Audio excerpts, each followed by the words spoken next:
আসসালামু আলাইকুম বিয়াস।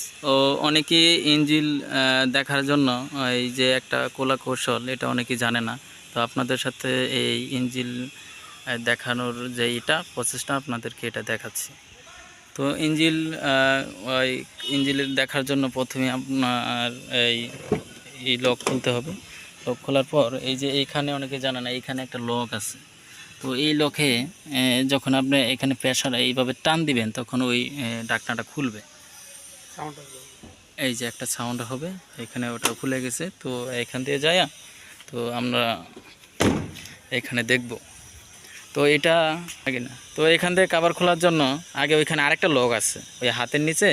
হ্যাঁ হ্যাঁ, ওই হাতের নিচে একটা লক আছে, ওই লকটা আবার ওই ডান হাত দিয়ে স্পর্শ করে এটা দিয়ে তুলা দিতে হয়। এই দেখছেন, এই যে একটা লক আছে, এই লকটার মাধ্যমে এই ঢাকনাটা খোলা হয়। পরে আপনার এই দিয়ে এটাকে আটকানো হয়। জি, তারপর আপনার এই ইঞ্জিনের বেসিক যেই সমস্যাগুলো এটা দেখা যায়। আপনার এই যে দেখেন, এখানে ব্যাটারি আছে, ইঞ্জিন অয়েল আছে চেক করার মতো, এই সামথিং কিছু যা আছে এইগুলো আপনার পরীক্ষা করা যায়, দেখা যায়।